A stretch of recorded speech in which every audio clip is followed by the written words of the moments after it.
दर्शकों, रणजीत सिंह चौटाला भाजपा प्रत्याशी को लेकर विशेष बातचीत करना चाहेंगे। आज हमारे साथ में पूनम जांगड़ा जी मौजूद है, जो कि हिसार की जिला सचिव है। तो इनसे जानेंगे किस तरीके की रूपरेखाएं दी गई है भाजपा सरकार के द्वारा और किस तरीके से लोगों से अपील की जा रही है। नमस्कार मैम। नमस्कार जी सभी को, आपको आप सभी चैनल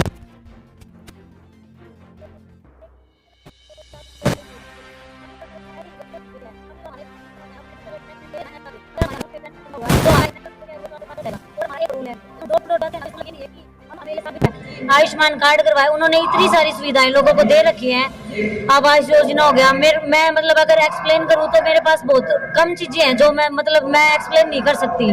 तो मैं एक जो बोलना चाहूंगी हमारे रणजीत जी के लिए, जो उनकी छवि है ना, वो एक बहुत ही नॉर्मल पर्सन की तरह, वो एक कृषि फार्म से एक धरती से टच हुए बंदे हैं, जिनके बारे में हम जितना बोलते हैं उतना कम है। उनकी एक जो छवि है वो हमें बोलने की जरूरत नहीं है, वो सबको पता है। एक साफ सुथरी बिल्कुल ही करेक्ट पर्सन की छवि है। जो उनकी फैमिली है, जो उनका एक बॉन्ड होता है, अटैचमेंट होती है, वो एक बिल्कुल कृषि फैमिली। चौधरी देवीलाल जी है, उन्होंने जो कार्य किए हैं, तो जो रणजीत जी हमारा, वो उनको एक करेक्ट जो चीजें लेके जा रहे हैं ना, वो एक इतना अच्छा नेचुरल तरीके से लेके जा रहे हैं। उन्होंने जो चीजें की हैं, अब हमारे कैंडिडेट लगा लो जो दूसरे हैं कांग्रेस के, कांग्रेस वालों ने क्या किया है ये बताओ आप। जो कांग्रेस के समर्थन में बोल रहे हैं उनको क्या बोला जाता है, 15 लाख वाला कर लो। वो उन्होंने क्या कर दिया, उन्होंने ये नहीं किया, इन्होंने वो नहीं किया।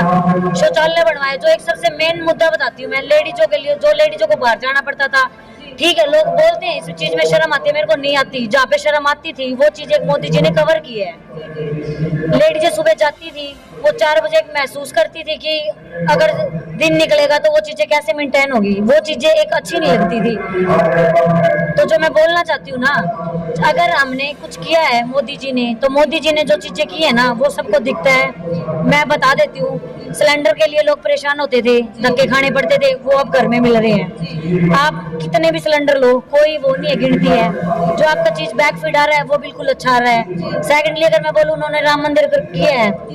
कांग्रेस वालों ने क्या किया है, 15 वकील अदालत में खड़े कर दिए थे कि राम मंदिर नहीं बनना चाहिए। कांग्रेस वाले राहुल गांधी जी क्या बोल रहे हैं, मैं फिर भी उनको रिस्पेक्ट देती हूँ क्योंकि हम भाजपा पार्टी से हैं। यहाँ पे हमारे कैंडिडेट को हम एक रिस्पेक्ट देते हैं, वो गलत गालियां देते हैं क्योंकि हम उनके जैसे नहीं है। उन्होंने क्या बोला, हम बोलते हैं, मोदी जी बोलते हैं भारत माता की जय, वो क्या बोलते हैं, भारत माता कौन है ये बोलते हैं कांग्रेस ये बोलते हैं कि भारत माता कौन है। मोदी जी बोलते हैं जय श्री राम, तो वो बोलते हैं ये काल्पनिक चीज है, कहाँ पे है राम। तो जब एक राष्ट्र हिंदू में हमने जन्म लिया है तो उनको बोलने में क्या दिक्कत है। यहीं पे पता लगता है कि वो चाहते ही नहीं है कि ये हिंदू राष्ट्र बने। वो जहाँ भी जाते हैं मस्जिदों में दिखाई देते हैं, वो जिसके समर्थन में आते हैं दरगाह में दिखाई देते हैं। ये चीजें जो होती है ना, ये चीजें बिल्कुल भी लोगों को समझ में आ रही है। जो हमारी युवा जनरेशन है, पहले वो क्या होता था, परसेंटेज के तौर पे जो गरीब बच्चा होता था वो घर बैठता था, जिसके पास पैसे होते थे वो लगते थे। लेकिन मोदी जी ने क्या किया है, जो गरीब बच्चे हैं, एक गरीब फील्ड से उठा के बच्चों को आगे लेके जाते हैं। तो मैं मोदी जी के लिए धन्यवाद दिल से करती हूँ। एक सबसे बड़ा, एक महिलाओं के लिए जो 33% आरक्षण उन्होंने दिया है। आज महिलाएं ऐसी है कि वो पंचायत में कुर्सी डाल के बिल्कुल जेंट्स के बिल्कुल कंधे में कंधा मिला के बात कर सकती है। वो एक सबसे बड़ी धारा 370 के अंदर क्या है, मोदी जी ने क्या किया है कि जो घूंघट निकालते थे वो तलाक करके सब कुछ खत्म कर देते थे। मोदी जी ने वो प्रथा बंद किया। तो ये नहीं बोलता कि सारे मुसलमान उनके जैसे, नहीं, मैं किसी भी कास्ट का कोई वो नहीं कर रही, लेकिन जो रियलिटी है ना, आप किसान मोर्चा के हिसाब से सब बोलते हैं, सारे किसान ऐसे नहीं है। वो धरती से जुड़े हुए हैं। जो एक अच्छा किसान है वो अपने घर में काम कर रहा है। जिनको जो विदेशों जो पैसे मिल रहे हैं, जो कांग्रेस के समर्थ में है, आप एक बात बताओ, जितने भी आंदोलन आपने देखे हैं वो वहाँ पे क्या है, वहाँ पे क्या पर्सनैलिटी स्टैंडर्ड है, इससे हम बैठते हैं, अच्छे से खाना खाते हैं, वो कहाँ से हो गए फिर किसान बताओ। कहीं ना कहीं आप भाजपा की तारीफ करे, वही जो भाजपा की इतनी तारीफ करे, कहीं ना कहीं भाजपा वालों का कहना है कि अगर इतने ही अच्छे तो काले झंडे क्यों दिखाए जाते किसानों के द्वारा। देखिए, जहाँ पे अच्छा होता है ना, वहाँ पे अगर प्रत्याशी कुछ करेगा नहीं ना तो मजा भी नहीं आता। जब आप उस लेवल पे जाते हैं ना, तो जो उस लेवल पे नहीं पहुंच पाते वो क्या करते हैं, वो यही चीजें करते हैं, गाली गलौच हो गए, काले झंडे हो गए, हमें उनसे कोई फर्क नहीं पड़ता। हम अपना बेस्ट 100% दे रहे हैं और आगे 200।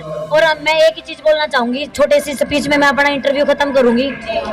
अब की बार 400 पार तो है ही, उसमें कोई डाउट भी नहीं है। और हमने क्या किया, हमने अपने बूथों को इतना मजबूत बना रखा है और उसके बारे में हम कुछ बोलना नहीं चाहते। जब हम 400 पार कर जाएंगे वो दिख रहा है। राहुल गांधी की टीम में क्या हो रहा है, उन्होंने अभी तक कोई जिला नहीं किया, कोई मतलब नहीं किया। हाँ, और आप जोश देख रहे हैं हमारा, कोई बोलने की जरूरत नहीं है, जोश हमारा ऐसे भरपूर है।